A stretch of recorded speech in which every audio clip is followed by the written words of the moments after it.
नदी किनारे एक छोटा सा गांव था, धूपपुर। यह गांव खास था, लेकिन उसकी खासियत लोगों को नहीं बल्कि एक बुजुर्ग औरत को पता थी, जिसका नाम था दादी मीराबाई। सफेद बाल, झुर्रियों में छिपी मुस्कान। गांव के बच्चे रात पड़ते ही नदी किनारे बनी उनकी छोटी सी झोपड़ी में इकट्ठा हो जाते थे। दादी बच्चों को कहानियां सुनाती थीं, लेकिन वे कहानियां सिर्फ कहानियां नहीं होती थीं, वे किसी अनजाने जादू से भरी होती थीं, जो बच्चों के बीच फैलते ही उनके चेहरे पर शांति उतर आती। आज भी वही माहौल था। दादी के घर के बाहर रखा छोटा सा मिट्टी का दिया हल्की सी लौ में जल रहा था। उस लौ की मध्यम रोशनी नदी के पानी पर पड़कर ऐसे चमक रही थी जैसे कोई सोने का रेशम हिल रहा हो। बच्चे चुपचाप बैठ गए। हवा में बस नदी की हल्की सी सरसराहट थी। दादी धीरे से बोली, अरे आ गए सब, चलो आज मैं तुम्हें नदी की एक ऐसी बात बताती हूँ जो इस गांव के सबसे बड़े बुजुर्ग भी नहीं जानते। बच्चों की आंखें फैल गईं, वे और नजदीक खिसक आए। बहुत पुराने समय में दादी ने कहना शुरू किया, यह नदी सिर्फ पानी नहीं थी, इसमें एक आत्मा रहती, थींदी देवी। वह इंसानों को नहीं दिखती थी, लेकिन सबकी बातें सुनती थी, सबका दुख समझती थी, और सबसे जरूरी वह उन लोगों की मदद करती थी जो सच में बदलने की इच्छा रखते थे। एक बच्चा बोला, दादी नदी मदद कैसे करती थी? दादी मुस्कुराई, नदी बहती है ना, पानी रुकता नहीं। और नदी देवी मानती थीं कि जो लोग जीवन में रुक जाते हैं, डर में, लालच में, गुस्से में या अपने अतीत में, वह पानी की तरह बहना भूल जाते हैं और फिर उनकी मुश्किलें वहीं जमा होती जाती हैं। बच्चे शांत हो गए। दादी की आवाज धीमी और गहरी हो गई। इस गांव में एक लड़का था, नाम था आदित्य। वह नदी के किनारे बैठकर अपने दुखों का भार गिनता रहता था। उसे लगता था कि दुनिया उसके खिलाफ है, उसे कोई समझता नहीं, उसकी मेहनत को कोई नहीं देखता। वह हमेशा परेशान, हमेशा नाराज, हमेशा अकेला रहता। एक दिन रात को वह नदी किनारे बैठा रो रहा था। चांदनी पानी पर गिर रही थी और उसकी परछाई टूटे हुए मोतियों की तरह चमक रही थी। तभी उसे लगा कि पानी में से कोई आवाज आई है। आवाज ने कहा, अगर अपने मन का बोझ कम करना है तो पहले बहना सीखो। आदित्य घबरा गया, पर आवाज फिर आई, नदी ठहरती नहीं, इसलिए वह बोझ जमा नहीं करती। तू भी बहना सीख, वरना दुख तेरे मन में कीचड़ बन जाएगा। दादी थोड़ी देर चुप रहीं। नदी किनारे की हवा और भी शांत हो गई, मानो कहानी की गहराई हवा में घुल गई हो। फिर दादी ने धीमे से कहा, आदित्य ने पहली बार किसी ने उसे सच में समझाया हो। वह उठकर खड़ा हुआ। उसने नदी को देखा और महसूस किया कि उसकी जिंदगी में जो भी रुकावट है वह उसी की वजह से है। वह सब अपनी पकड़ में कसकर पकड़े बैठा था। गुस्सा, डर, शिकायतें, और जब तक वह इन्हें छोड़ना नहीं सीखेगा वह कभी बह नहीं पाएगा। एक बच्ची ने फुसफुसाकर पूछा, दादी क्या उसने अपने दुख नदी में डाल दिए? दादी मुस्कुराईं, हाँ, लेकिन कैसे है कहानी का सबसे महत्वपूर्ण हिस्सा है, और यह मैं तुम्हें कल रात बताऊंगी। बच्चों ने एक साथ, नहीं दादी आज ही बताओ, कहा। लेकिन दादी हंस पड़ी। सोने का समय हो गया है। बच्चे चुपचाप उठ गए। चांदनी और भी गहरी हो चुकी थी। नदी उसी शांति से बह रही थी जैसे वह खुद दादी की कहानी सुन रही हो। रात बीत चुकी थी। सुबह की पहली नीली रोशनी पानी की सतह पर तैर रही थी। नदी किनारे बैठकर आदित्य रात की उस रहस्यमयी आवाज के बारे में सोच रहा था। क्या सच में नदी ने उससे बात की थी, या वह सिर्फ उसका भ्रम था? लेकिन एक बात साफ थी, उस रात उसने पहली बार अपने अंदर की चुप्पी को सुना था। वो चुप्पी जो कई सालों से उसके भीतर जमा थी। नदी के बहने की आवाज में कोई अनखा संदेश था, और उस संदेश ने आदित्य के मन में एक नया चिंगारी जैसी रोशनी जगा दी थी। उधर धूपपुर के बच्चे सुबह दादी के घर के पास खेल रहे थे। रात की कहानी उनके मन में उलझी हुई थी। हर बच्चा अपने अंदाज में अंदाज लगा रहा था कि आखिर आदित्य ने अपने दुख नदी को कैसे दिए होंगे। किसी ने कहा शायद उसने पत्थर फेंका होगा, दूसरे ने कहा नहीं, शायद वह पानी में उतर गया होगा, तीसरा बोला आंधी पेटी की तरह नहीं है। दुख उसमें कैसे रखे जाते हैं? दादी अपनी झोपड़ी से निकली। उनके हाथ में 2 मिट्टी के दीपक थे। बच्चों ने देखा कि दादी आज कुछ ज्यादा शांत थीं, जैसे रात की हवा ने उन्हें भी कुछ नया सिखा दिया हो। दादी मुस्कुराकर बोली, तुम सब सोच रहे हो कि आदित्य ने दुख पानी में कैसे डाले, लेकिन दुख डालने से पहले एक और चीज जरूरी होती है। बच्चों ने पूछा, क्या दादी? अपने दुखों को पहचानना। दादी ने हल्की गंभीरता में कहा, अधिकतर लोग दुख से लड़ते रहते हैं, लेकिन कभी रुककर यह नहीं देखते कि असल दुख है कहाँ, भीतर या बाहर। बच्चों को कुछ समझ नहीं आया, पर वे चुप रहे। दादी ने उन्हें रात को आने के लिए कहा और खुद नदी की ओर चल पड़ी। उधर आदित्य ने उस रात की आवाज को हल्के में नहीं लिया। जब सूरज थोड़ा ऊपर आया तो वह अपने दिल पर हाथ रखकर सोचने लगा, मैं क्या पकड़ कर बैठा हूं। गुस्सा सालों से हर बात पर चिंगारी की तरह उठता हुआ। शिकायत क्यों कोई उसे नहीं समझता, क्यों उसे हमेशा कम आंका जाता है। डर कहीं भविष्य वैसा न हो जाए जैसा उसका मन डराता रहता है। अतीत, कुछ लोग, कुछ बातें, कुछ चोटें जो वह चाहकर भी भूल नहीं पाता। आदित्य ने महसूस किया कि उसका मन किसी पुराने कमरे जैसा हो गया है, जिसमें धूल भरी है, जाले लगे हैं और कोई खिड़की खोलने की हिम्मत नहीं करता। नदी किनारे चलते हुए उसने खुद से पूछा, अगर नदी मुझसे बात कर सकती है तो शायद मैं खुद से भी बात कर सकता हूं। वह पानी की सतह को देखता रहा। चांदनी नहीं थी, लेकिन सूरज की सुनहरी किरणें पानी पर ऐसे झिलमिला रही थीं जैसे कोई धीरे धीरे सोता हुआ जाग रहा हो। तभी नदी की लहरें जैसे उसकी सोच से जुड़ने लगीं। हवा थोड़ी तेज हुई और पानी ने उसके पैरों को हल्के से छुआ, मानो पूछ रही हो कि वह आज सच में बदलने आया है या फिर बस शिकायतें दोहराने। आदित्य ने महसूस किया कि उसके गले में कुछ अटक रहा है, शायद कोई पुराना डर, शायद कोई भूली हुई पीड़ा। उसने गहरी सांस ली और नदी को संबोधित करते हुए कहा, मैं बदलना चाहता हूं, लेकिन मुझे नहीं पता दुख कैसे छोड़ते हैं। नदी ने कोई आवाज नहीं की, लेकिन पानी की गति थोड़ी धीमी हो गई, जैसे वह सुन रही हो। उधर दादी मीराबाई नदी किनारे पहुंची। वे अक्सर अकेले नदी से बात करती थीं, लेकिन बोलती नहीं थीं, बस बैठकर महसूस करती थीं। उनकी आंखें बंद थीं। कुछ देर बाद वे हल्के से बोली, तू हर किसी को रास्ता दिखाती है, आज इस बच्चे को भी दिखा दे। इसका मन भारी है, पर इसमें अच्छाई का बीज भी है, बस उसे कोई पानी दे दे। नदी के पास बैठते ही उन्होंने महसूस किया कि पानी का तापमान अचानक थोड़ा गुनगुना सा हो गया है। वो समझ गई, नदी देवी जाग गई है। दादी ने हल्के से मुस्कुराकर कहा, धन्यवाद। दिन ढलने लगा। सूरज के आखिरी नारंगी किरणें नदी के पानी में घुलकर एक शांत सुनहरी चमक फैला रही थीं। गांव के बच्चे फिर दादी की झोपड़ी की तरफ दौड़ पड़े। दिया फिर जल चुका था। हवा में वही रात वाली शांति थी और नदी उसी तरह बह रही थी मानो उसकी धुन कहानी का हिस्सा हो। बच्चों ने दादी के आसपास चुपचाप बैठते ही पूछा, दादी अब बताओ, आदित्य ने अपने दुख कैसे छोड़े। दादी ने दिए की लौ देखी। उसकी मध्यम चमक उनके चेहरे पर पड़कर उन्हें और भी शांत दिखा रही थी। उन्होंने धीरे धीरे कहानी आगे बढ़ानी शुरू की। दुख छोड़ना कोई आसान काम नहीं होता। कोई नदी में फेंक कर दुख से मुक्त नहीं हो जाता। असल में दुख पानी में नहीं जाते, मन में से जाते हैं। और मन से दुख तभी निकलते हैं जब इंसान पहली बार अपने आप से सच बोलता है। बच्चों की सांसें धीमी हो गईं।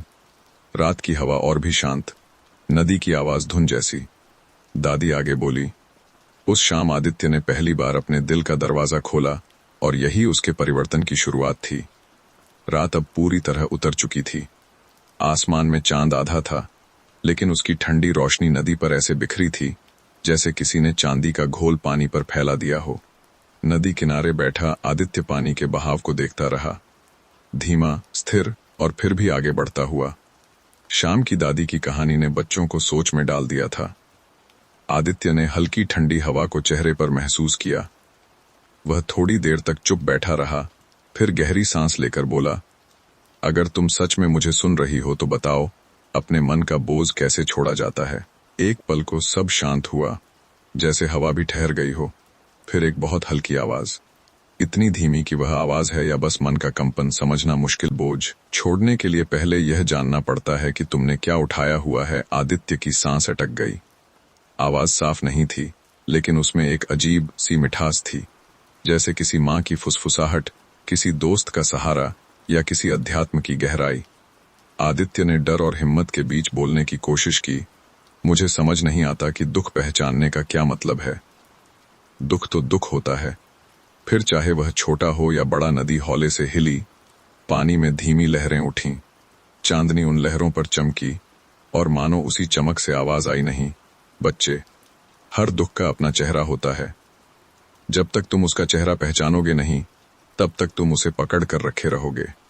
आदित्य के मन में कई चेहरे घूम गए, शिकायतें, पुरानी बातें, लोगों के शब्द, खुद पर गुस्सा, असफलताएं, लेकिन यह सब एक ही धुंध में था, एक भी स्पष्ट नहीं।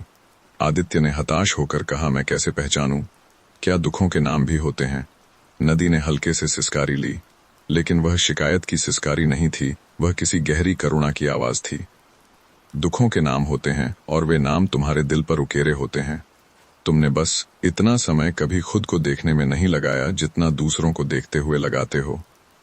ये बात आदित्य के दिल में चुभ गई, क्योंकि वह सच थी। वह हमेशा यही सोचता रहा, किसने उसके साथ कैसा बर्ताव किया, किसने उसे दुख दिया, किसने उसे समझा नहीं, लेकिन उसने कभी नहीं सोचा कि उसके भीतर क्या चल रहा है। वह पानी में अपना चेहरा देखने लगा। लहरें उसे थोड़ा टेढ़ा मेढ़ा बनाती थीं, लेकिन कुछ क्षणों में जब पानी शांत होता, उसे अपना चेहरा साफ दिखता, थका हुआ, भारी और कहीं गहरे डर से भरा हुआ। उधर उसी समय दादी मीराबाई दूर बैठी थीं। वे नदी को देख रही थीं, ऐसे जैसे कोई पुरानी भाषा पढ़ रही हों। उनकी आंखों में चिंता नहीं थी, बस एक शांत प्रतीक्षा थी। वे जानती थीं, जब भी नदी की लहरें इतनी धीमी हो जाती हैं, तो इसका मतलब है कि नदी किसी को अपना रहस्य बता रही है। दादी ने दिया सामने रखा, उसकी लौ से रोशनी छोटे दायरे में फैल गई। उन्होंने हल्के से कहा, आज रात यह बच्चा अपनी पहली गांठ खोलेगा, शायद वह जो सबसे पुरानी है। उनकी आवाज हवा में खो गई, लेकिन नदी ने वह सुन लिया। नदी की आवाज फिर आई, शांत, गहरी, एक चीज बताओ, आदित्य, किस बात पर तुम्हें सबसे ज्यादा दर्द हुआ है? आदित्य चौंक गया। उसने यह सवाल कभी खुद से नहीं पूछा था। उसने बस दुखों को एक खुरदरी गठरी की तरह उठाकर रख लिया था। वह थोड़ी देर चुप रहा, फिर बहुत धीमे, जैसे दिल का दरवाजा पहली बार खुल रहा हो, कहा, सबसे ज्यादा दर्द तब हुआ जब मैंने बहुत मेहनत की थी, लेकिन किसी ने देखा ही नहीं, किसी ने कहा भी नहीं कि मैंने कुछ अच्छा किया। उसकी आवाज टूट गई। यह वही दुख था जिसे वह सालों से दबाता आया था, कि उसे कभी सराहना नहीं मिली, कभी शाबाश नहीं मिला, कभी किसी ने उसकी पीठ नहीं थपथ पाई। नदी की आवाज नरम हो गई, यही है तुम्हारा पहला दुख। किसी ने तुम्हें पहचाना नहीं और तुमने भी खुद को पहचानना छोड़ दिया। आदित्य के गाल पर गर्म आंसू बह गए। यह वो आंसू नहीं थे जो मजबूरी में आते हैं, यह वो थे जो सच को पहचानते ही बह जाते हैं। नदी हल्के से बोली, दुख छोड़ने की शुरुआत दुख को नाम देने से होती है, और तुमने पहला नाम पहचान लिया। आदित्य ने आंखें बंद कर लीं। उसे लगा कि उसके सीने में जमा भारीपन का पहला पत्थर थोड़ा हिल गया है। उस रात धूपपुर गांव भी अलग महसूस हो रहा था। कुत्तों के भौंकने की आवाज नहीं थी, पेड़ की पत्तियां भी कम हिल रही थीं। सब कुछ जैसे किसी शांत इंतजार में था। बच्चे दादी की झोपड़ी के सामने बैठे थे। दादी टिमटिमाते दिए को देखते हुए फुसफुसाईं, आज पहला बोझ टूटा है, पर अभी बहुत कुछ बाकी है। बच्चों को इसका अर्थ समझ नहीं आया। नदी किनारे आदित्य झुककर पानी को छूता है। लहरें अब पहले से थोड़ा गर्म महसूस होती हैं, जैसे नदी उसे सहला रही हो। वह नदी से धीमे से कहता है, एक दुख पहचान गया हूं, अब अगला कैसे पहचानूं? नदी चुप रही कुछ क्षण, फिर धीरे से बोली, कल दुख एक एक कर खुलेगा, जैसे बंद कमरे में एक एक खिड़की। आदित्य ने पहली बार चेहरे पर शांति की एक हल्की रेखा महसूस की। नदी बहती रही और रात धीरे धीरे नींद की ओर बढ़ने लगी। सुबह अभी पूरी तरह जागी नहीं थी। नदी के ऊपर एक हल्की धुंध तैर रही थी, जैसे कोई सफेद चादर पानी को ढककर उसे सुलाए रखना चाहती हो। पेड़ों पर बैठी चिड़ियां धीरे धीरे आवाजें निकाल रही थीं, मानो नींद से उठते हुए अंगड़ाइयां ले रही हों। आदित्य आज नदी किनारे सबसे पहले पहुंच गया। कल रात वाली बात उसके मन में अभी भी धड़क रही थी। पहली बार उसने अपने सबसे गहरे दुख का नाम पहचाना था, वही दुख जिसने उसके मन में सालों से गांठ बांध रखी थी। आज उसे लग रहा था कि वह नदी से और भी कुछ सुन सकेगा। दादी अपने घर से बाहर निकलीं। उनके चेहरे पर वही शांत मुस्कान थी जो यह बताती थी कि वे रात में बहुत कुछ महसूस कर चुकी हैं। गांव के लोगों ने दादी को देखा और सोचा शायद फिर कोई कहानी जन्म ले रही है। दादी के हाथ में एक छोटा सा कच्चा धागा था। वे धागे को उंगलियों में घुमाते हुए नदी की ओर चलने लगीं। जब वे नदी के पास पहुंचकर बैठीं, तो धागे को धीरे धीरे खोलकर कहा, हर मन एक धागे जैसा होता है जिसमें कई गांठें पड़ती हैं, और गांठ खोलने का पहला नियम है धैर्य। दादी की यह बात नदी ने भी सुनी और आदित्य ने भी। आदित्य नदी के सामने बैठा था। पानी हल्का सा ठंडा था, लेकिन छूने पर उसमें एक अजीब सी गर्माहट भी थी, मानो नदी उसे साहस दे रही हो। आदित्य ने धीमे से कहा, मैं दूसरा दुख भी पहचानना चाहता हूं। मुझे सीखना है, खुद को हल्का करना है। कुछ क्षण तक कोई ध्वनि नहीं। फिर धीरे धीरे नदी की लहरें उठीं और वही मधुर गहरी मां जैसी आवाज आई, दूसरा दुख हमेशा पहला से बड़ा नहीं होता, लेकिन वह मन को और गहराई से पकड़ लेता है। आदित्य ने आंखें बंद कर लीं। नदी की बात उसके भीतर उतर रही थी। बताओ, आदित्य, आवाज फिर आई। कब तुम्हें महसूस हुआ कि तुम्हें किसी ने पीछे छोड़ दिया है? आदित्य का शरीर झटका सा खा गया। यह सवाल उसने कभी खुद से नहीं पूछा था। उसके सामने अचानक कई दृश्य तैरने लगे। उसका बचपन, उसकी पढ़ाई, उसका बड़ा भाई जिसे हमेशा स्मार्ट कहा गया, उसके दोस्त जो आगे निकल गए, वो लोग जिन्होंने कभी उसकी तुलना किसी और से की। उसने कांपती आवाज में कहा, दूसरा दुख यह है कि मुझे हमेशा लगा कि मैं किसी से कम हूं। हर कोई मुझसे आगे और मैं हमेशा पीछे। उसकी आंखों से आंसू बह निकले, लेकिन इस बार ये आंसू दर्द के नहीं थे, सच के थे। नदी ने धीमी बेहद कोमल लय में कहा, यह दुख छाया की तरह होता है, दूसरों की सफलता की छाया में खुद को छोटा महसूस करना। लेकिन छाया तभी बनती है जब तुम किसी और की रोशनी की तरफ खड़े होते हो। आदित्य की सांस रुक सी गई। यह वाक्य उसके भीतर गहरा उतर गया। नदी ने आगे कहा, तुम पीछे इसलिए महसूस करते हो क्योंकि तुम अपना रास्ता नहीं देख रहे, तुम किसी और के रास्ते की रोशनी देख रहे हो। आदित्य के अंदर कुछ टूटने जैसा महसूस हुआ। फिर उसी टूटने से एक हल्कापन उठने लगा। उसने कहा, तो क्या मैं भी अपने रास्ते की रोशनी पा सकता हूं? नदी मुस्कुराई। आवाज में एक नरम सा कंपन था। हर व्यक्ति का अपना आकाश होता है आदित्य। अगर तुम अपनी दिशा में चलना शुरू करो तो दुनिया की कोई छाया तुम्हें छोटा नहीं कर सकती। आदित्य ने आंसू पोंछे। आज दूसरा पत्थर भी हिल चुका था। उसके दिल के कमरे का दूसरा पर्दा भी खुल चुका था। उधर दादी नदी के पत्थर पर बैठी थीं। वे दूर से आदित्य को देख रही थीं। उन्हें पता था कि आज जैसे जैसे लहरें बदल रही थीं, वैसे वैसे आदित्य के भीतर भी बदलाव आ रहा है। उन्होंने हवा से कहा, पहला दुख थासरा है न जाने का दर्द, दूसरा दुख है दूसरों से अपनी तुलना का जहर। दादी ने कच्चे धागे में दूसरी गांठ खोली। उंगलियों में धागा थोड़ा उलझा, लेकिन धीरे धीरे खुल गया। उन्होंने मुस्कुराकर कहा, मन भी ऐसे ही खुलता है, धीरे, धैर्य से और सही मार्गदर्शन से। दिन ढलते ढलते धूपपुर में एक अलग सी हवा फैलने लगी। लोगों को समझ नहीं आ रहा था कि क्या बदल रहा है, लेकिन हर किसी को किसी अनदेखी शांति का एहसास हो रहा था। बच्चे फिर दादी की झोपड़ी में आ गए। दिया अपनी हल्की लौ में शांति बिखेर रहा था। बच्चों ने उत्सुक होकर पूछा, दादी, आज क्या हुआ? दादी ने मुस्कुराकर कहा, आज आदित्य ने दूसरे दुख को पहचाना, खुद को दूसरों से कम समझने का दुख। और जब यह गांठ खुलती है, तब इंसान अपने असली रास्ते पर चलना शुरू करता है। बच्चे चुप हो गए। वे इस गहराई को पूरा समझ नहीं पाए, लेकिन उन्हें लगा कि कहानी कहीं बहुत अंदर उतर रही है। आदित्य नदी के सामने बैठा था। आज उसकी आंखों में डर कम था और समझ थोड़ी ज्यादा। उसने नदी से कहा, कल मैं अगला दुख पहचानूंगा। मैं तैयार हूं, धीरे धीरे लेकिन पूरी सच्चाई के साथ। नदी ने बस एक लहर उठाकर उसके पैर छुए, मानो कह रही हो, मैं यहीं हूं। और रात चुपचाप आकाश में फैल गई। नदी बहती रही और मन की सबसे कठिन यात्रा अब अगले कदम की ओर बढ़ रही थी। आदित्य आज पहले से भी ज्यादा जल्दी नदी किनारे आ गया। उसके कदम हल्के थे, मन थोड़ा साफ था और आंखों में वह भारीपन नहीं था जो कई सालों से जमा था। दादी मीराबाई भी आज जल्दी उठ गई थीं। उनके चेहरे पर वही गहरी शांति थी जो केवल उन लोगों के पास होती है जो मन की भाषा समझ लेते हैं। दादी ने अपने थैले से धागे की तीसरी गांठ बाहर निकाली। आज यह गांठ बाकी दोनों से ज्यादा कसी हुई थी, जैसे लंबे समय से बिना छुए पड़ी हो। उन्होंने उसे हाथों में पकड़कर कहा, तीसरा दुख हमेशा सबसे छिपा होता है और सबसे भारी भी। दिया जलाते समय उन्होंने हवा से फुसफुसाकर कहा, आज नदी को उसकी सबसे पुरानी चोट दिखानी होगी। आदित्य पानी के बिल्कुल पास बैठ गया। वह गहरी सांस लेता है और अपने दिल को टटोलता है, कौन सा दुख अब भी बाकी है। नदी से धीमी आवाज आई, मानो 1000 साल पुरानी किसी बुद्धिमत्ता का स्वर। आज रात हम उस दुख को देखेंगे जिसे तुम हमेशा छिपाते आए हो। आदित्य ने गला सूखते हुए पूछा, कौन सा दुख?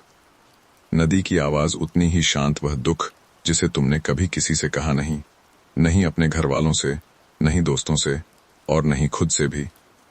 आदित्य की सांस भारी हो गई। उसके मन में कोई गहरी चीज हिलने लगी, जैसे कोई पुरानी दरार अचानक से दिखाई देने लगी हो। नदी ने पूछा, बचपन में ऐसा क्या हुआ था आदित्य जिसने तुम्हें भीतर से डरा दिया? आदित्य हक्का बक्का रह गया। वह यह सुनने के लिए तैयार नहीं था। उसके सामने बचपन की एक धुंधली घटना उभरने लगी।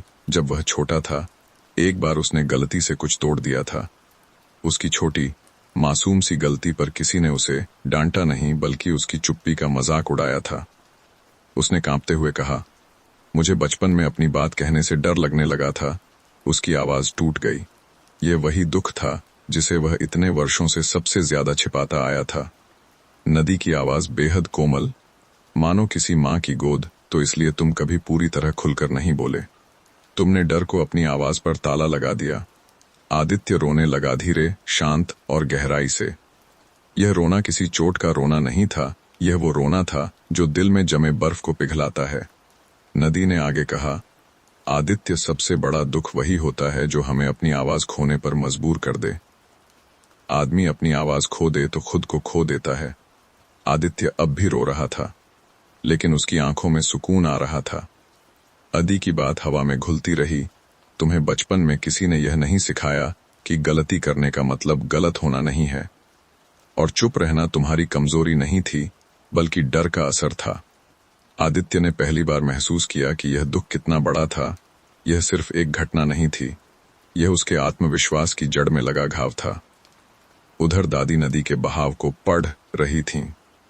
आज पानी का रंग थोड़ा गहरा लग रहा था, जैसे नदी भी उस दुख की गंभीरता को महसूस कर रही हो। दादी ने कहा, तीसरा दुख सबसे छिपा हुआ होता है। अक्सर बचपन में हुआ एक छोटा सा तजुर्बा पूरी जिंदगी पर प्रभाव डाल देता है।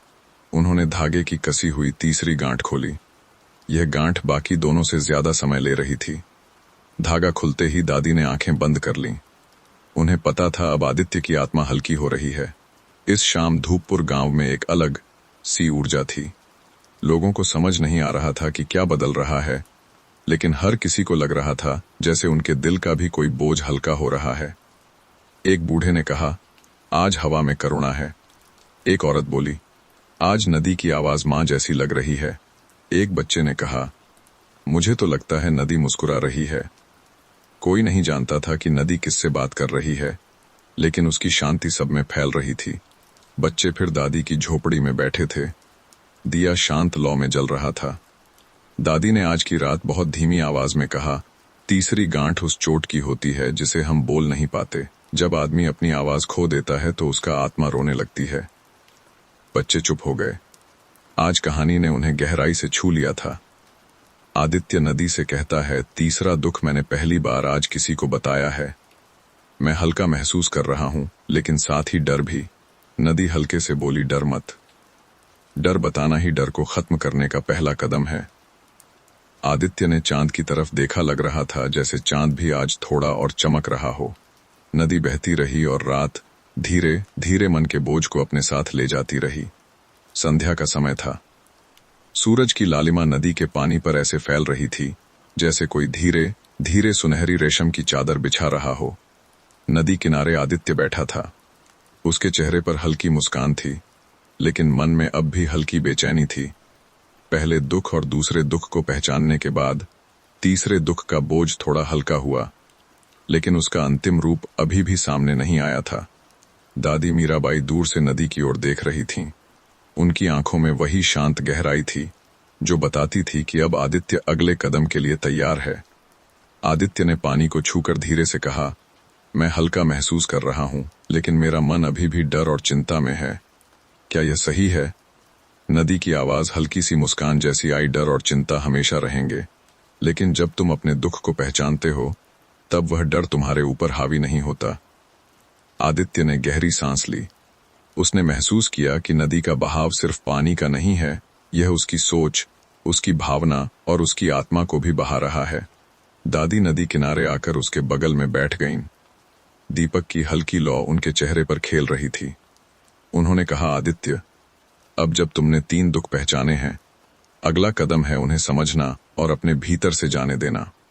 सिर्फ पहचानना पर्याप्त नहीं। मन का बोझ तभी हल्का होता है जब उसे महसूस करके छोड़ दिया जाए। आदित्य ने नर्म स्वर में पूछा, लेकिन दादी, मैं कैसे जानूं कि मैं उन्हें सच में छोड़ रहा हूं? दादी ने मुस्कुराते हुए कहा, नदी देखो, ये कभी नहीं रुकती। ये बहती है, गिरती है, कहीं भी जमा नहीं होती। तुम्हारे दुख भी ऐसे ही बहने चाहिए। पहले पहचानो, फिर उन्हें अपने साथ बहने दो। आदित्य ने पानी की सतह को देखा। हर लहर उसकी आंखों में कुछ प्रतिबिंब छोड़ रही थी। वह समझ गया कि बहाव का मतलब सिर्फ जल का प्रवाह नहीं, बल्कि जीवन की निरंतरता है। हर दुख जो मैंने पहचाना, क्या उसे मैं सच में बहने दूं? उसने खुद से पूछा। नदी ने हल्की लहरें उठाकर उसके हाथों को छुआ, मानो कह रही हो, हाँ, छोड़ दो, डर मत।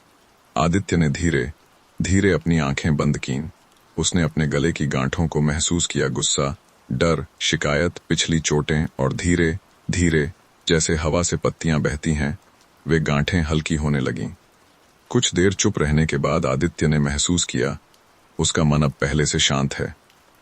आंखें खुली और उसने देखा कि सूरज की किरणें अब पानी में न सिर्फ चमक रही हैं, बल्कि उन्हें अंदर तक छू रही हैं।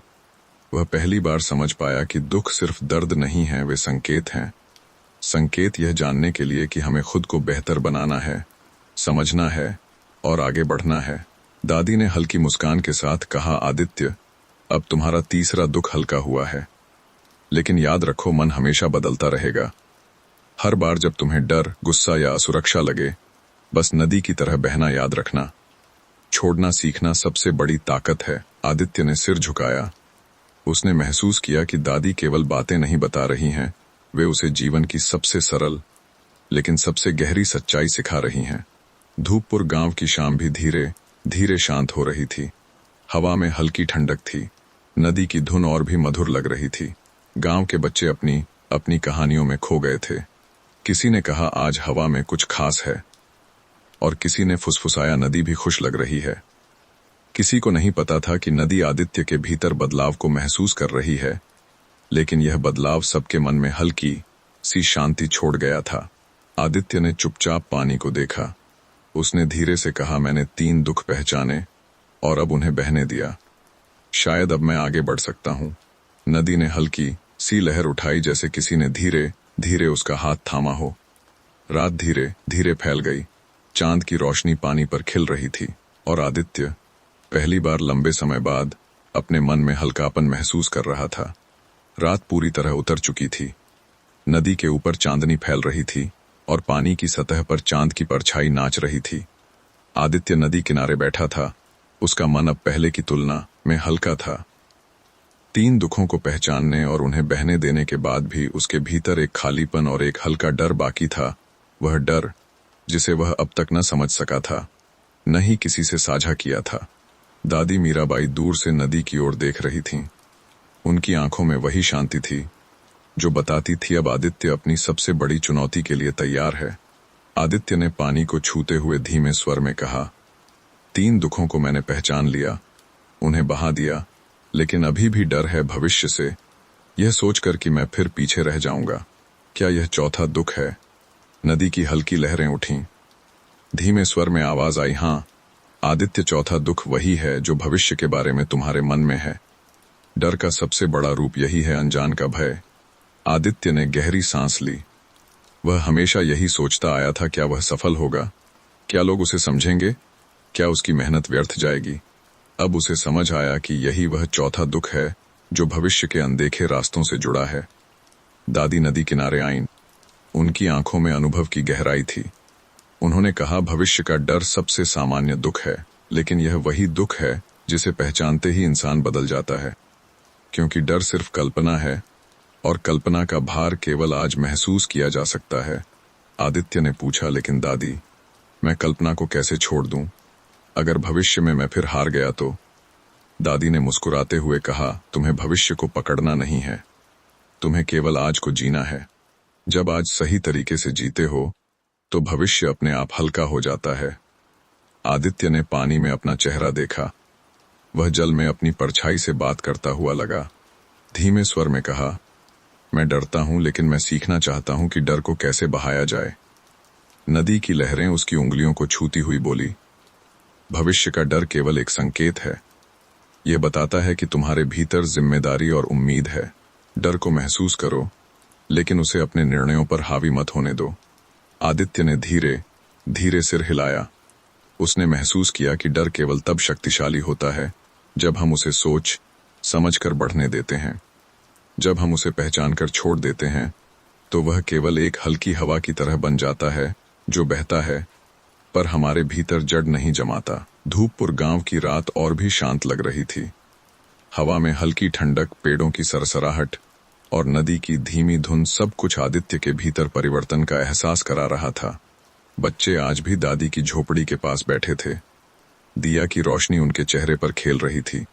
दादी ने धीमे स्वर में कहा, चौथा दुख भविष्य का डर है, लेकिन जब इसे समझकर छोड़ देते हो तो मन की हल्की हवा में भीतरी शांति फैल जाती है। बच्चे चुपचाप सुन रहे थे। उनकी आंखों में सवाल और सोच दोनों थे, लेकिन वे महसूस कर रहे थे कहानी केवल आदित्य की नहीं, बल्कि हर किसी के भीतर की यात्रा की थी। आदित्य ने चुपचाप नदी को देखा। उसने धीरे से कहा, मैंने 4 दुखों को पहचाना और उन्हें बहने देना शुरू किया। अब मैं तैयार हूं अंतिम चुनौती के लिए। नदी हल्की सी लहर उठाकर उसके हाथों को छूती है, मानो कह रही हो तुम सही रास्ते पर हो। अब आगे का रास्ता केवल तुम्हारी समझ और धैर्य से तय होगा। रात धीरे धीरे गहरी हुई। चांदनी पानी पर छिटकती रही और आदित्य अपने मन की यात्रा में धीरे धीरे भीतर की सबसे बड़ी शांति की ओर बढ़ रहा था। दादी मीराबाई अपने धागे और दिए के साथ नदी के पास आईं। उनकी आंखों में वही शांति थी जो यह बताती थी, आज आदित्य अपनी यात्रा को पूरा करेगा। दादी ने धागे की अंतिम गांठ हाथों में पकड़ी। उनकी आवाज शांत थी, 5वां दुख सबसे कठिन और सबसे निजी होता है। यह दुख स्वयं से डरने का होता है, अपने भीतर की कमजोरियों और अपनी असफलताओं का सामना करने का। आदित्य ने धीमे स्वर में पूछा, लेकिन मैं अपने आप से कैसे डर सकता हूं?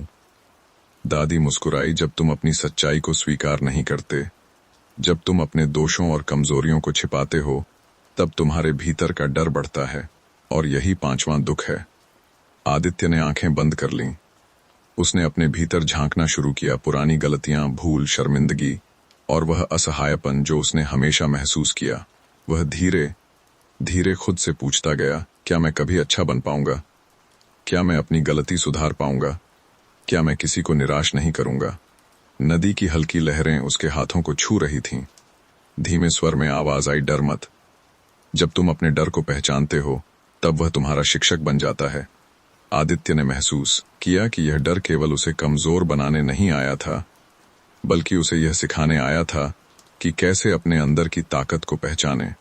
दादी ने उसकी कंधे पर हल्का हाथ रखा। आदित्य, याद रखो, सबसे बड़ा डर यही है कि तुम अपने आप से भागो। जब तुम अपने भीतर की सच्चाई को स्वीकार कर लेते हो, तब डर खुद ही गायब हो जाता है। तेरे अंदर की कमजोरियां और गलतियां तुम्हें मजबूत बनाने का माध्यम है। इन्हें पहचानो, सीखो और छोड़ दो। हर दुख का समाधान बहाव में है। जैसे नदी बहती रहती है, वैसे ही मन के दुख भी बहने चाहिए। आदित्य ने धीरे धीरे अपनी आंखें खोलीं। उसके चेहरे पर हल्की मुस्कान थी। उसने पानी को देखा और देखा कि हर लहर जैसे उसके भीतर की भावनाओं को बहा रही थी। उसने महसूस किया 3 दुख, चौथा डर, और अब यह 5वां डर। सब कुछ पहचान कर, महसूस कर और बहाकर उसने अपने भीतर हल्कापन और शांति पाली थी। उसने धीरे धीरे कहा, अब मैं समझ गया हूं, सच में हल्का महसूस करने का मतलब है डर और दुख को पहचानना, उन्हें महसूस करना और उन्हें बहने देना। नदी ने हल्की लहरें उठाई, जैसे कह रही हो, अब तुम पूरी तरह तैयार हो। तुमने अपने भीतर की यात्रा पूरी कर ली है। धूपपुर गांव की रात और भी शांत लग रही थी।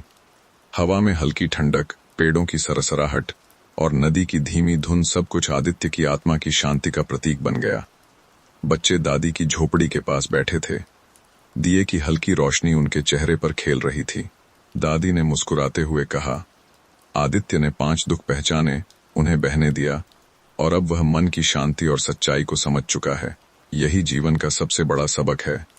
आदित्य नदी के किनारे खड़ा था। वह धीरे धीरे पानी को छूता है। सभी दुख, डर और गांठें अब उसके भीतर हल्की हैं। चांदनी उसकी परछाई पर खिल रही थी और पानी उसकी आत्मा की तरह शांत बह रहा था। आदित्य ने धीरे से कहा, अब मैं समझ गया हूं, सच्ची शांति वही है जो अंदर से आती है। डर, दुख और असफलताएं केवल रास्ते की लहरें हैं। अगर उन्हें पहचानो, महसूस करो और बहने दो, तो मन हमेशा हल्का और स्वतंत्र रहेगा। नदी बहती रही, चांदनी खिलती रही और आदित्य अपने भीतर की सबसे गहरी शांति के साथ धीरे धीरे अपनी नई शुरुआत की ओर बढ़ गया। सुबह का समय था। नदी पर हल्की धुंध तैर रही थी और पेड़ों की पत्तियों में ओस की बूंदें चमक रही थीं। आदित्य नदी किनारे खड़ा था। उसके मन में हल्कापन और गहरी शांति थी। 5 दुखों और डर को पहचान कर बहाने के बाद उसने अब महसूस किया कि जीवन केवल कठिनाइयां नहीं है, बल्कि सीखने और समझने की यात्रा है। दादी मीराबाई नदी के पास आकर उसके बगल में बैठ गईं। उनकी आंखों में वही शांति और अनुभव था जो बताता था कि आदित्य ने अपनी सबसे कठिन यात्रा पूरी कर ली है। आदित्य ने पानी को देखते हुए कहा, मैंने 5 दुख पहचाने। पहला दुख था अपनी कमजोरी का डर। दूसरा दुख था दूसरों से तुलना का जहर। तीसरा दुख था अपचपन की चोट और चुप्पी का बोझ। चौथा दुख था विश्व का डर और 5वां दुख था स्वयं से डर। इन सबको पहचानना कठिन था, लेकिन उन्हें बहने देना और महसूस करना और भी कठिन। फिर भी अब मैं हल्का महसूस कर रहा हूं। मुझे समझ में आया, डर और दुख जीवन का हिस्सा हैं, लेकिन उनका बोझ तभी भारी बनता है जब हम उन्हें पकड़ कर रखते हैं। जब हम उन्हें पहचान कर बहने देते हैं तो मन हल्का हो जाता है और आत्मा स्वतंत्र। नदी की हल्की लहरें उसके हाथों को छू रही थीं, जैसे कह रही हों, तुमने सही रास्ता अपनाया। अब तुम जान चुके हो कि शांति केवल बाहर से नहीं आती, बल्कि भीतर से आती है। दादी ने मुस्कुराते हुए कहा, आदित्य, जीवन में दुख और डर हमेशा रहेंगे, लेकिन असली बुद्धिमानी यही है, पहचानना, महसूस करना और उन्हें बहने देना। जब तुम जीवन में आगे बढ़ोगे तो याद रखना, हर समस्या, हर कठिनाई और हर डर केवल तुम्हें मजबूत बनाने के लिए है। जैसे नदी कभी रुकती नहीं, वैसे ही मन के दुख भी बहते रहते हैं। जो उन्हें पकड़ कर रखते हैं वही बोझ महसूस करते हैं, जो उन्हें बहने देते हैं वही शांति पाते हैं। आदित्य ने सिर झुकाया। उसके भीतर हल्की मुस्कान थी और मन की गहराई में एक स्थायी शांति। धूपपुर गांव की सुबह आज अलग लग रही थी। हवा में ताजगी और हल्की ठंडक थी। पक्षियों की चहचहाहट और नदी की बहती धुन गांव में फैल रही थी। लोगों ने भी महसूस किया, आज किसी की आंखों में हल्कापन और मुस्कान थी। बच्चे दादी की झोपड़ी के पास बैठे थे। दिया की हल्की लौ उनके चेहरे पर चमक रही थी। दादी ने मुस्कुराते हुए कहा, आदित्य ने 5 दुख पहचाने और उन्हें बहने दिया। अब उसकी आत्मा में शांति है। यही कहानी हमें भी यह सिखाती है, डर और दुख से भागो नहीं, उनका सामना करो और उन्हें बहने दो। आदित्य नदी के किनारे खड़ा था। उसने गहरी सांस ली और कहा, अब मैं समझ गया हूं, सच्ची शक्ति और शांति भीतर से आती है। डर और दुख जीवन का हिस्सा हैं, लेकिन उनका असर केवल हमारी समझ पर निर्भर करता है। अब मैं जीवन को पूरी तरह से स्वीकार कर सकता हूं, हर खुशी, हर दुख और हर अनुभव के साथ। नदी हल्की सी लहरें उठाकर उसके पैर छूती है। चांद की रोशनी पानी में खेल रही थी। आदित्य ने देखा कि अब न केवल नदी शांत है, बल्कि उसके भीतर भी वही शांति फैल गई है। नदी बहती रही, चांदनी खिलती रही। आदित्य शांत खड़ा था और उसके भीतर की हल्की हल्की मुस्कान ने पूरे गांव में शांति फैल दी। अब आदित्य सिर्फ अपने डर और दुख से मुक्त नहीं था, बल्कि उसने सीख लिया कि जीवन की सबसे बड़ी यात्रा मन की शांति और आत्मा की समझ तक पहुंचने की होती है। सूरज की पहली किरण धीरे धीरे जादुई नदी की सतह पर पड़ रही थी। नदी का पानी सामान्य नहीं था, हर बूंद में हल्की हल्की चमक थी, जैसे उसमें कोई सारा आकाश प्रतिबिंबित हो रहा हो। नदी के किनारे नीले और गुलाबी रंग के फूल खिले थे, जिनकी खुशबू हवा में तैर रही थी। हवा इतनी शांत थी कि मानो हर आवाज अपने आप धीमी हो गई हो। नदी के पास एक छोटी सी झोपड़ी में बूढ़ी औरत अम्मा राधा रहती थी। वह हर दिन सुबह सुबह नदी के किनारे जाती और पानी की आवाज सुनकर अपनी आंखें बंद कर गहरी सांस लेती। नदी की लहरें मानो उसके हर तनाव को बहा ले जाती। अम्मा राधा को पता था कि इस नदी में कुछ जादुई शक्ति है जो सिर्फ उस पर विश्वास करने वाले लोगों के दिल को सुकून देती है। एक दिन अम्मा राधा ने देखा कि नदी के पानी में हल्की रोशनी से अलग रंग की लहरें उठ रही थीं। उन्होंने सोचा, आज कुछ खास होगा, नदी खुद मुझे बुला रही है। वह अपने पुराने पगड़ी वाले बैग में चाय की कुछ पत्तियां और छोटी किताब रखकर नदी के किनारे चल पड़ी। जैसे ही वह नदी के पास पहुंची, उसने महसूस किया कि हवा में एक अलग तरह की गर्माहट है और फूल अपने आप हल्के हल्के हिल रहे हैं, जैसे किसी अदृश्य हाथ ने उन्हें छुआ हो। नदी के पानी के ऊपर एक छोटी नाव तैर रही थी। नाव पर बैठा कोई नहीं था, फिर भी वह धीरे धीरे किनारे की ओर बढ़ रही थी। अम्मा राधा ने हिम्मत करके नाव में कदम रखा। जैसे ही नाव पानी पर हिलने लगी, नदी की लहरें उससे बातें करने लगीं। अम्मा राधा, नदी ने धीरे धीरे कहा, तुमने अपने जीवन में बहुत सी परेशानियां देखी हैं, पर अब समय है कि तुम्हारा मन शांत हो। तुम्हारे हर दुख को हम धीरे धीरे बहा देंगे। अम्मा राधा ने अपनी आंखें बंद कीं और गहरी सांस ली। उसके शरीर में एक अजीब हल्कापन फैलने लगा। वह महसूस कर रही थी कि जैसे नदी सिर्फ पानी नहीं, बल्कि उसके हर दुख का सफर भी है। नाव धीरे धीरे नदी के बीच की ओर बढ़ी। वहां पानी के भीतर से हल्की नीली रोशनी निकल रही थी और उसके ऊपर छोटे छोटे चमकते जुगनू नाच रहे थे। अम्मा राधा ने महसूस किया कि हर चमकती रोशनी उसके मन के डर, तनाव और अकेलेपन को धीरे धीरे दूर कर रही है। नदी की गहराई में एक जगह थी जहां पानी बिल्कुल शांत और चमकदार था। अम्मा राधा को लगा कि उसने कभी इतनी खूबसूरत शांति नहीं देखी। यहां बैठकर उसने अपनी पुरानी यादों और चिंताओं को नदी के हवाले कर दिया। और तभी नदी ने धीरे से कहा, जो भी तुम छोड़ोगी वह तुम्हारा हिस्सा नहीं रहेगा। जो भी शांति तुम अपनाओगी वह तुम्हारा हिस्सा बन जाएगी। अम्मा राधा ने पहली बार अपने जीवन में महसूस किया कि सच्चा सुकून किसी चीज को पाने में नहीं, बल्कि उसे जाने देने में है। नदी की चमकती हुई लहरों के बीच अम्मा राधा ने देखा कि पानी के अंदर छोटे छोटे द्वीप जैसे नजर आ रहे थे। हर द्वीप पर अलग अलग रंग के फूल खिले थे और उनके बीच में नन्हे जीव जुगनू, छोटे मोटे पक्षी और चमकदार मछलियां अपनी दुनिया में मग्न थे। अम्मा राधा ने महसूस किया कि यह नदी केवल पानी नहीं, बल्कि एक पूरा जीवंत संसार है जो हर किसी को उसकी जरूरत के हिसाब से शांति देता है। जैसे ही नाव उस शांत केंद्र की ओर बढ़ी, एक हल्की ध्वनि गूंजने लगी। ये कोई आम ध्वनि नहीं थी, बल्कि हर शब्द उसके दिल के हर हिस्से तक पहुंच रहा था। अम्मा राधा, तुमने अपने जीवन में बहुत कुछ सहा है। अब तुम्हारा समय है खुद को समझने का। नदी की तरह शांत रहो और हर चीज को अपने साथ बहने दो। अम्मा राधा ने आंखें बंद करके सुना। उसके भीतर एक हल्की मुस्कान आई। उसे समझ आया कि जीवन का सबसे बड़ा रहस्य चाहे दुख हो या खुशी उसे पकड़कर रखने में नहीं, बल्कि उसे महसूस करके जाने देने में है। नदी के केंद्र में एक और छोटी नाव थी। इस बार नाव पर बैठा एक छोटा बच्चा दिखाई दिया। वह बच्चा किसी भी साधारण बच्चा की तरह नहीं था। उसकी आंखों में अनंत शांति और समझ झलक रही थी। वह धीरे धीरे बोला, अम्मा राधा, मैं तुम्हें दिखाना चाहता हूं कि नदी केवल पानी नहीं, बल्कि अनुभवों का संग्रह है। हर लहर तुम्हें जीवन का एक नया सबक सिखाती है। बच्चे ने हाथ उठाया और नदी की सतह पर हल्की हल्की चमकदार लकीरें बन गईं। अम्मा राधा ने देखा कि वह लकीरें उसके जीवन की पुरानी यादों और अनुभवों की तरह थीं। कुछ लकीरों में दुख झलक रहा था, कुछ में खुशियां, और कुछ में वह समय जब उसने किसी के लिए मदद की थी। देखो, बच्चा बोला, हर अनुभव चाहे अच्छा हो या बुरा, तुम्हारे जीवन की नदी में बहता है। जब तुम उसे पकड़ कर रखती हो तो वह बोझ बन जाता है, लेकिन जब तुम उसे महसूस करके जाने देती हो तो वह अनुभव बन जाता है जो तुम्हें सशक्त और शांत बनाता है। अम्मा राधा ने धीरे धीरे समझा कि यही नदी की जादुई शक्ति थी। यह केवल पानी की नहीं, बल्कि अनुभवों और भावनाओं को समझने की कला थी। उसने अपनी आंखें खोली और चारों ओर देखा। नदी के पानी में चमकती हुई हर लहर, हर जुगनू और हर छोटे जीव ने उसे यह सिखाया कि जीवन में सच्चा सुकून पाने के लिए केवल वर्तमान को जीना और अनुभवों को स्वीकार करना जरूरी है। तभी बच्चा बोला, अम्मा राधा, अब तुम्हें एक और रहस्य दिखाते हैं।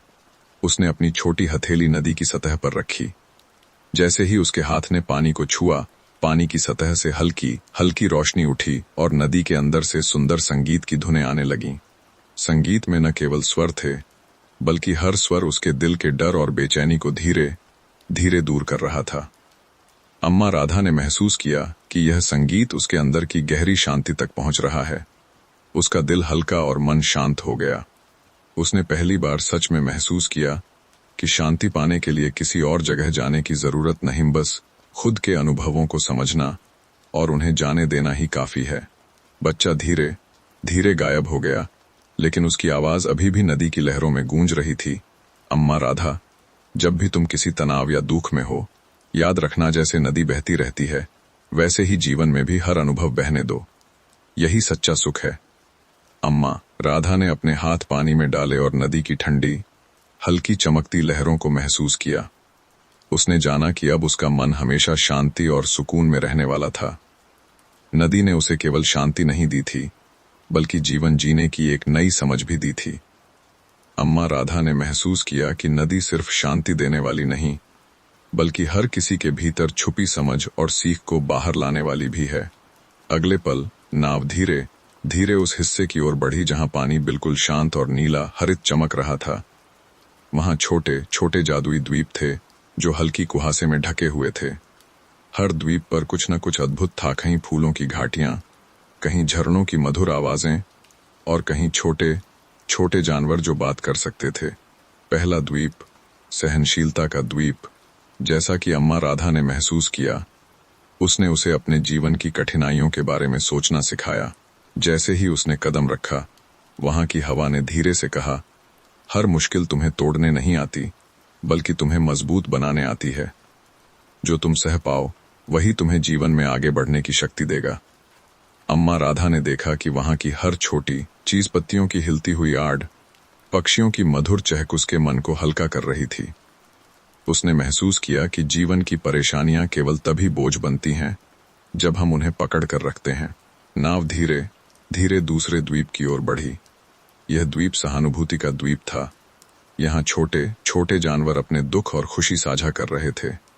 एक छोटे खरगोश ने कहा, जब तुम दूसरों के दुख को महसूस कर सकती हो, तभी तुम अपनी असली शक्ति जान सकती हो। अम्मा राधा ने महसूस किया कि दूसरों के अनुभवों को समझने और उनके साथ संवेदना रखने से उसके अपने दिल को भी शांति मिलती है। तीसरा द्वीप, धैर्य का द्वीप। अम्मा राधा को यह सिखा रहा था कि जीवन में किसी भी चीज को जल्दी पाने की चाह में तनाव लेना सही नहीं। वहां की लहरों की गति बिल्कुल धीरे थी और हर लहर मानो कह रही थी, जैसे नदी समय लेकर अपना मार्ग बनाती है, वैसे ही जीवन में सब कुछ अपने सही समय पर आता है। धैर्य रखो और सब कुछ अपने आप पूरा होगा। जैसे जैसे नाव चारों द्वीपों के बीच बहती रही, अम्मा राधा ने महसूस किया कि नदी ने उसे केवल शांति नहीं दी, बल्कि जीवन जीने की कला भी सिखा दी। हर द्वीप ने उसे अलग अनुभव दिया, सहनशीलता, सहानुभूति, धैर्य और आत्म समझ। नदी के पानी में अचानक हल्की चमक उठी और एक अद्भुत आकृति बनी, जैसे पानी खुद उसका प्रतिबिंब बना रहा हो। उस प्रतिबिंब में अम्मा राधा ने अपने जीवन के हर दुख, हर भय और हर चिंता को देखा, लेकिन इस बार वह डर या दुख महसूस नहीं कर रही थी। नदी की चमक और द्वीपों की सीख ने उसके दिल को इतना हल्का कर दिया था कि उसे लगा जैसे हर बोझ बह गया हो। नाव धीरे धीरे नदी के बीच में रुकी। वहां पानी बिल्कुल साफ, शांत और चमकदार था। अम्मा राधा ने गहरी सांस ली और सोचा, अब मैं जान गई हूं कि सच्चा सुकून नदी की तरह है, बहते रहना बिना रोक टोक के। जीवन में हर अनुभव को अपनाओ, समझो और जाने दो, यही असली शांति है। तभी नदी ने हल्की सी आवाज में कहा, अम्मा राधा, अब तुम्हारे पास एक और रहस्य है जिसे जानकर तुम्हारा मन पूरी तरह शांत और मजबूत हो जाएगा। लेकिन यह रहस्य केवल तभी खुलता है जब तुम पूरी तरह आत्मविश्वास और भरोसे के साथ इसे अपनाओ। अम्मा राधा ने अपनी आंखें बंद कीं और महसूस किया कि उसके अंदर एक अजीब विश्वास और सुकून भर गया है। उसने समझ लिया कि नदी ने उसे जीवन का सबसे बड़ा उपहार दिया, अपने अनुभवों को समझकर और उन्हें जाने देकर सच्चा सुख पाना। अम्मा राधा ने अपनी आंखें बंद कीं और उस आवाज पर ध्यान दिया जो नदी ने अभी कहा था, तुम्हारा सबसे बड़ा रहस्य तब खुलता है जब तुम पूरी तरह भरोसा और आत्म विश्वास के साथ इसे अपनाओ। नाव धीरे धीरे उस स्थान की ओर बढ़ी जहां नदी का पानी सबसे गहरा और चमकदार था। वहां की चमक इतनी हल्की और शांत थी कि अम्मा राधा को लगा कि जैसे पूरी दुनिया ठहर गई हो। पानी के भीतर हल्की हल्की रोशनी से एक आकृति उभरने लगी, एक वृद्ध महिला की, जो नदी की आत्मा जैसी दिख रही थी। उसकी आंखों में अनंत ज्ञान और सुकून झलक रहा था। अम्मा राधा, नदी की आत्मा ने कहा, तुमने अब तक बहुत कुछ देखा और समझा। तुम्हें शांति पाने की कला, अनुभवों को जाने देने की शक्ति और धैर्य की महत्ता पता चल गई है। लेकिन असली रहस्य यह है कि सच्चा सुख और शांति केवल बाहरी चीजों में नहीं, बल्कि तुम्हारे अंदर है। जब तुम अपने मन, अपने दिल और अपने अनुभवों के साथ पूरी तरह जुट जाओगी, तभी तुम्हें कभी कोई दुख या भय परेशान नहीं करेगा। अम्मा राधा ने धीरे से कहा, लेकिन यह कैसे संभव है? मैं तो हमेशा दूसरों के दुख और अपनी चिंताओं से भरी रहती हूँ। नदी की आत्मा ने मुस्कुराकर जवाब दिया, जैसे नदी बहती रहती है और हर छोटी बड़ी चीज को अपने साथ बहने देती है, वैसे ही तुम्हें भी अपने अंदर की हर भावना और अनुभव को स्वीकार करके उसे जाने देना होगा। दुख, डर, अकेलापन सभी को महसूस करो, समझो और उन्हें अपने भीतर रखने की कोशिश न करो। जब तुम ऐसा करोगी तो तुम्हारे भीतर की शांति स्वतः प्रकट होगी। अम्मा राधा ने अपनी आंखें बंद कीं और नदी के पानी की हल्की चमक को महसूस किया। उसने हर अनुभव, हर चिंता, हर डर को अपने भीतर महसूस किया और उन्हें धीरे धीरे नदी के प्रवाह में छोड़ दिया। जैसे ही वह ऐसा कर रही थी, उसने महसूस किया कि उसका मन हल्का और शरीर में ऊर्जा भर रही है। नदी की आत्मा ने धीरे से कहा, याद रखो अम्मा राधा, जीवन का सबसे बड़ा रहस्य यह है कि शांति और सुख बाहर नहीं, बल्कि भीतर है। जब तुम अपनी हर भावना, हर अनुभव और हर डर को स्वीकार कर उसे जाने देती हो, तब तुम नदी की तरह बहती रहती हो, शांत, सशक्त और सुंदर। अम्मा राधा ने गहरी सांस ली। उसने महसूस किया कि नदी ने उसे केवल सुकून ही नहीं दिया, बल्कि जीवन को देखने और समझने का एक नया दृष्टिकोण भी दिया। अब वह जान गई थी कि जीवन में कोई भी कठिनाई या परेशानी उसे विचलित नहीं कर सकती। नाव धीरे धीरे किनारे की ओर लौटने लगी। अम्मा राधा ने देखा कि नदी की हर लहर, हर चमकती मछली और हर जुगनू ने उसे विदा करने से पहले एक अंतिम संदेश दिया, सुकून पाने की कुंजी तुम्हारे भीतर है, बस उसे महसूस करो और जाने दो। जब अम्मा राधा अपने घर पहुंची, उसने महसूस किया कि उसका दिल हल्का और मन शांत है। अब वह हर दिन नदी के किनारे नहीं आती थी केवल शांति पाने के लिए, बल्कि यह समझने के लिए कि जीवन में हर अनुभव भले ही अच्छा हो या बुरा, उसके भीतर सच्चा सुख और शक्ति पैदा करता है। उस रात अम्मा राधा सोते समय मुस्कुराई। उसे पता था कि चाहे जीवन में कितनी भी मुश्किलें आएं, वह हमेशा उस जादुई नदी की तरह बहती रहेगी, शांत, सशक्त और अडिग। और इसी विश्वास और शांति के साथ उसने पहली बार अपने जीवन में पूरी तरह सुकून का अनुभव किया। अगली सुबह अम्मा राधा ने महसूस किया कि नदी की याद उसके मन में एक हल्की मुस्कान छोड़ गई है। वह नदी के किनारे आई और देखा कि पानी की हल्की चमक और हवा की मधुर सरसराहट जैसे कह रही हो, आज भी सुकून पाने का समय है। नदी के पानी में हल्की लहरों के बीच एक छोटी सी मछली उछली। यह कोई साधारण मछली नहीं थी। उसकी चमक इतनी हल्की और शांत थी कि अम्मा राधा ने सोचा कि यह नदी की आत्मा की छोटी दोस्त है। मछली ने उसे धीरे से पानी में इशारा किया और अचानक एक छोटे जलधारा का मार्ग दिखाई दिया, जहां पानी और भी गहरा और नीला चमक रहा था। जैसे ही अम्मा राधा नाव में बैठी, वह मार्ग उसे ले गया एक छोटे जादुई द्वीप की ओर। वहां छोटे फूलों की घाटियां और नीली रोशनी से चमकते पत्थर थे। हर जगह एक सुकून भरी आवाज गूंज रही थी। अम्मा राधा ने देखा कि कुछ पत्थरों पर हल्की रोशनी नाच रही थी, जैसे हर पत्थर उसके मन के डर और बेचैनी को धीरे धीरे दूर कर रहा हो। नदी की लहरें धीरे धीरे उसके पास आईं और बोली, अम्मा राधा, छोटे चमत्कार हर रोज होते हैं। अगर तुम अपने मन को शांत रखो और खुली आंखों से देखो, तो तुम्हें जीवन में हर पल का जादू नजर आएगा। हर अनुभव, हर खुशी और हर कठिनाई तुम्हारे लिए सीख और शक्ति लेकर आती है। उसने हर लहर, हर चमकती मछली और हर नाचते हुए फूल से यह सीखा कि सुकून पाने के लिए केवल अपने मन को शांत रखना और हर अनुभव को खुले दिल से अपनाना ही पर्याप्त है। वह धीरे धीरे नदी के किनारे लौट रही थी और रास्ते में उसने देखा कि कई छोटे जीव, जुगनू, पक्षी और मछलियां पने अपने तरीके से उसे विदा कर रहे थे। हर जीव मानो कह रहा था, सुकून पाने का मार्ग हमेशा तुम्हारे भीतर है और तुम उसे हर दिन महसूस कर सकती हो। अम्मा राधा ने गहरी सांस ली और नदी की हल्की चमकती लहरों को देखा। उसे पता था कि चाहे जीवन में कितनी भी परेशानियां आएं, उसकी अंदर की शांति उसे कभी नहीं छोड़ सकती। और यही वह जादू थांदी की शक्ति नहीं, बल्कि उसके भीतर का विश्वास और समझ। उस रात अम्मा राधा ने अपने घर में बैठकर महसूस किया कि जीवन का असली सुख और शांति बाहरी परिस्थितियों में नहीं, बल्कि उसके अपने भीतर है। उसने सोचा, जैसे नदी बहती रहती है, वैसे ही मैं भी बहती रहूंगी, हर अनुभव को अपनाकर, हर चिंता को जाने देकर और हर पल का जादू महसूस करके। अम्मा राधा की आंखों में पहली बार जीवन की सच्ची मुस्कान झलक रही थी।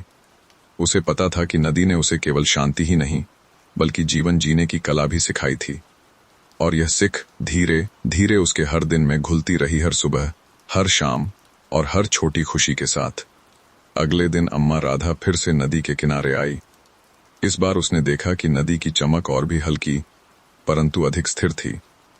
मानो नदी ने उसे आमंत्रित किया हो कि आज वह उसके अंदर छुपी अनकही कहानियां सुनाएगी। नाव में बैठते ही पानी ने धीरे से गुनगुनाना शुरू किया। वह आवाज किसी गीत जैसी थी, लेकिन शब्द नहीं थे, केवल धुन और ऊर्जा। अम्मा राधा ने महसूस किया कि यह संगीत उसके दिल के भीतर की हर अनकही भावना को बाहर ला रहा है। हर सुर उसके पुराने डर, गम और चिंताओं को छूकर उन्हें हल्का कर रहा था। जैसे जैसे नाव आगे बढ़ी, उसने देखा कि नदी के किनारे छोटे छोटे जादुई दृश्य बन रहे थे। एक जगह वह देख सकती थी कि एक बच्चा अपने खिलौनों के साथ खेल रहा है, पर उसकी आंखों में अकेलापन था। नदी की लहरें धीरे धीरे उस बच्चे के चारों ओर घूमी और उसे मुस्कुराते हुए दिखाया कि अकेलापन भी बहाकर छोड़ने से हल्का हो जाता है। फिर एक और जगह उसने देखा कि एक बुजुर्ग आदमी अपने पुराने ख्यालों और पछतावों में उलझा हुआ था। नदी की चमकदार लहरें उसके चारों ओर फैल गईं और धीरे धीरे बुजुर्ग के चेहरे पर हल्की मुस्कान उभरने लगी। अम्मा राधा ने समझा कि नदी हर किसी को उसके भीतर की सच्चाई और शांति दिखा रही थी। हर किसी के जीवन में हल्का और शांत बनने की संभावना थी। नाव धीरे धीरे उस हिस्से में पहुंची जहां पानी और भी गहरा और नीला था। वहां की हल्की चमक में अम्मा राधा ने देखा कि कुछ छोटी छोटी मछलियां मानो हवा में तैर रही हों। वे उसकी ओर आईं और हल्की सी चमक छोड़ते हुए पास होकर गईं। अम्मा राधा ने महसूस किया कि यह नदी का तरीका है उसे यह बताने का, छोटी छोटी खुशियां भी जीवन में गहरा असर डालती हैं। तभी नदी की हल्की आवाज ने कहा, अम्मा राधा, जीवन की खुशियां, शांति और सुकून हमेशा तुम्हारे चारों ओर हैं। बस तुम्हें अपने मन की आंखों से देखना और अनुभव करना सीखना होगा। हर अनुभव, चाहे छोटा या बड़ा, तुम्हें भीतर की शक्ति और शांति की ओर ले जाता है। अम्मा राधा ने गहरी सांस ली। उसने महसूस किया कि नदी ने उसे केवल सुकून नहीं दिया, बल्कि जीवन के हर अनुभव को अपनाने और उसे जाने देने की कला भी सिखाई। अब उसका मन हर छोटी खुशी, हर अनुभव और हर चुनौती के लिए तैयार था। नाव धीरे धीरे किनारे लौट आई। अम्मा राधा ने नदी की लहरों को हाथों से छुआ और महसूस किया कि हर छूने पर हल्की चमक उसकी आत्मा में उतर रही है। उसने सोचा, अब मैं जान गई हूं कि जीवन का सच्चा सुख और शांति मेरे भीतर है। हर अनुभव को अपनाकर, हर चिंता को बहाकर और हर पल को महसूस करके मैं हमेशा शांत और सशक्त रहूंगी। उस रात अम्मा राधा ने अपने घर की छोटी झोपड़ी में बैठकर हल्की दीपक की रोशनी में मुस्कुराते हुए सोचा कि जादुई नदी ने उसे जीवन का सबसे अनमोल उपहार दिया, भीतर की शांति और अनुभवों को समझने की शक्ति। अगले दिन अम्मा राधा ने महसूस किया कि नदी की यात्रा केवल एक अनुभव नहीं रही, बल्कि उसके जीवन की दिशा बदल चुकी थी। अब वह हर दिन छोटे छोटे अनुभवों में शांति ढूंढने लगी थी। वह नदी के किनारे बैठकर सूर्य की हल्की किरणों को देखती, हवा की सरसराहट सुनती और पानी में झिलमिलाती चमक को महसूस करती। अब उसके लिए हर सुबह एक नया अवसर था मन को हल्का करने और अनुभवों को समझने का। एक दिन गांव के बच्चे नदी के किनारे खेल रहे थे। उनमें से एक बच्चा पानी में गिर गया और डर से रोने लगा। अम्मा राधा तुरंत उसके पास गई और उसे धीरे से समझाया, डर और चिंता का मतलब यह नहीं कि कुछ गलत हुआ है, बस इसे महसूस करो और फिर जाने दो। बच्चे ने उसकी बात सुनी और धीरे धीरे शांत हुआ। अम्मा राधा ने महसूस किया कि नदी की सीख अब केवल उसके लिए नहीं थी, बल्कि दूसरों के लिए भी उपयोगी थी। कुछ दिन बाद गांव में एक बुजुर्ग व्यक्ति अपने पुराने ख्यालों में उलझा हुआ दिखाई दिया। अम्मा राधा ने उसे नदी के पास बुलाया और कहा, देखो, जैसे नदी हर अनुभव को बहा देती है, वैसे ही हम भी अपने मन के बोझ को धीरे धीरे छोड़ सकते हैं। जब हम अपने अनुभवों को समझकर जाने देते हैं, तभी मन शांत होता है। बुजुर्ग व्यक्ति धीरे धीरे मुस्कुराया और उसकी आंखों में शांति झलकने लगी। अम्मा राधा ने महसूस किया कि नदी की जादुई शक्ति अब उसके भीतर बस गई थी। वह अब जीवन की हर परिस्थिति में धैर्य, सहानुभूति और शांति के साथ पेश आती। चाहे समस्या कितनी भी बड़ी क्यों न हो, वह उसे केवल महसूस करती, समझती और जाने देती। नदी ने उसे यह भी सिखाया कि जीवन में सच्चा सुख केवल बाहरी चीजों में नहीं है। सुख और शांति हमारे भीतर हैं, हमारे सोचने और महसूस करने के तरीके में। जब हम अनुभवों को अपनाते हैं, उन्हें समझते हैं और उन्हें जाने देते हैं, तभी मन हल्का और आत्मा शांत होती है। शाम होते ही अम्मा राधा नदी के किनारे बैठती और पानी में अपनी परछाई को देखती। उसे अब हर परछाई डर या तनाव नहीं दिखाती थी, बल्कि वह उसे जीवन के अनुभव के रूप में देखने लगी थी। हर लहर, हर चमकती मछली और हर नाचता जुगनू उसे यह याद दिलाता कि जीवन बहता रहता है और सुकून पाने का मार्ग सिर्फ बहते रहने में है। अम्मा राधा अब जान गई थी कि जीवन का सबसे बड़ा रहस्य शांति और सुख हमारे भीतर है, और इसे पाने के लिए हमें केवल अपने अनुभवों को समझकर जाने देना होता है। यह सीख उसने न केवल अपने जीवन में अपनाई, बल्कि गांव के हर व्यक्ति को धीरे धीरे दिखाने लगी। उस रात जब अम्मा राधा अपने घर की झोपड़ी में सो रही थी, उसने महसूस किया कि नदी की जादुई शक्ति उसके भीतर हमेशा रहेगी। चाहे जीवन में कितनी भी कठिनाइयां आएं, उसकी आत्मा अब अडिग और शांत थी। और यही जादू थांदी ने उसे सिखाया कि सच्चा सुख और शांति हमेशा हमारे भीतर ही छुपा होता है, बस उसे महसूस करना और अपनाना आता है। अगली सुबह अम्मा राधा फिर से नदी के किनारे आई। इस बार नदी की चमक पहले से भी अधिक शांत और स्थिर थी। पानी में हल्की नीली हरी रोशनी नाच रही थी और हवा में फूलों की मधुर खुशबू फैली हुई थी। यह सब कुछ इतना सुंदर और शांत था कि अम्मा राधा का दिल अपने आप हल्का हो गया। नाव में बैठते ही उसने देखा कि नदी की लहरों में छोटे छोटे झरने बन रहे हैं। हर झरना किसी कहानी की तरह प्रतीत हो रहा था। अम्मा राधा ने महसूस किया कि नदी अब उसे उसके जीवन के अंतिम सबक सिखाने वाली थी, जीवन को पूरी तरह अपनाने और हर पल का जादू महसूस करने का। नदी की आवाज धीरे धीरे गुनगुनाने लगी, अम्मा राधा, जीवन में सच्चा सुख वही है जो तुम्हें हर पल महसूस हो। खुशियां, दुख, डर सब अनुभव हैं। जब तुम उन्हें अपनाओगी और जाने दोगी, तब तुम्हारा मन हमेशा शांत रहेगा। और यही जादू है, हर पल में बहते रहना। जैसे ही नाव नदी के बीच गहराई में पहुंची, अम्मा राधा ने देखा कि पानी में हल्की रोशनी के प्रतिबिंब ने उसके पुराने अनुभवों की झलक दिखाई। पुरानी परेशानियां, छोटे डर और कभी कभी खुशी के पल। इस बार उसने सब कुछ बिना किसी चिंता के देखा। उसने महसूस किया कि हर अनुभव उसके जीवन का हिस्सा है और उसे केवल समझकर जाने देना ही पर्याप्त है। तभी नदी ने हल्की चमक वाली मछलियों को उसके चारों ओर भेजा। मछलियां जैसे उसके मन के हर बोझ को छूकर उसे हल्का कर रही थीं। अम्मा राधा ने पहली बार महसूस किया कि जीवन का सबसे बड़ा जादू यही है, भीतर की शांति और अनुभवों को स्वीकार करना। नाव धीरे धीरे किनारे की ओर लौट रही थी। अम्मा राधा ने महसूस किया कि नदी ने उसे अब केवल सुकून नहीं दिया, बल्कि उसे जीवन की नई दृष्टि भी दी। हर चीज को अनुभव करना, हर पल का आनंद लेना और हर अनुभव को जाने देना। जब वह अपने घर पहुंची, उसने देखा कि गांव में बच्चे खेल रहे थे, बुजुर्ग शांत बैठकर सूरज की किरणों का आनंद ले रहे थे और सभी के चेहरे पर हल्की मुस्कान थी। अम्मा राधा ने महसूस किया कि नदी की सिख अब केवल उसकी नहीं, बल्कि पूरे गांव की थी। हर कोई अपने जीवन में बहते रहने की कला सीख सकता है। उस रात अम्मा राधा ने दीपक की रोशनी में बैठकर मुस्कुराते हुए सोचा, कि नदी ने उसे जीवन का सबसे अनमोल उपहार दिया, भीतर की शांति, अनुभवों की समझ और सच्चा सुख। उसने महसूस किया कि चाहे कितनी भी कठिनाइयां आएं, अब उसका मन हमेशा शांत रहेगा। और इस तरह अम्मा राधा की यात्रा ने उसे न केवल जीवन में शांति दी, बल्कि उसे यह सिखाया कि जीवन का जादू हर पल मौजूद है, बस हमें इसे महसूस करना और अपनाना आता हो।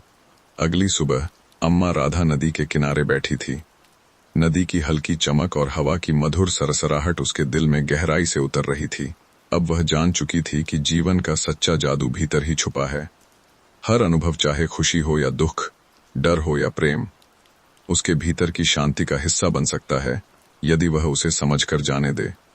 नाव में बैठते ही उसने महसूस किया कि नदी अब उसे अंतिम संदेश देने वाली थी। पानी में हल्की नीली हरी चमक नाच रही थी और छोटे जुगनू उसके चारों ओर उड़ रहे थे।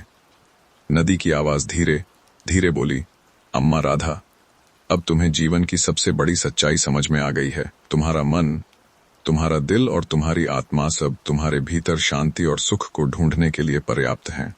किसी भी बाहरी परिस्थिति या अनुभव से तुम्हें विचलित नहीं होना चाहिए। बस बहते रहो, महसूस करो और जाने दो। अम्मा राधा ने अपनी आंखें बंद की और गहरी सांस ली। उसने महसूस किया कि अब उसका मन हल्का, आत्मा शांत और हृदय पूरी तरह सुरक्षित है। उसने समझा कि जीवन में हर पल का जादू तभी अनुभव किया जा सकता है जब हम उसे पूरी तरह अपनाएं और जाने दें। वह धीरे धीरे नाव किनारे लेकर उतरी और नदी के पानी को हाथों से छुआ। उस स्पर्श में उसे नदी की सारी शक्ति और सुकून महसूस हुआ। उसने जाना कि अब वह हर अनुभव को बिना डर और चिंता के अपनाने में सक्षम है। घर लौटते समय अम्मा राधा ने देखा कि गांव के लोग भी अपने अपने अनुभवों में हल्के और शांत लग रहे थे। बच्चे खुश खेल रहे थे, बुजुर्ग ध्यान और मुस्कान के साथ बैठ रहे थे और हर कोई जीवन के छोटे छोटे सुख को महसूस कर रहा था।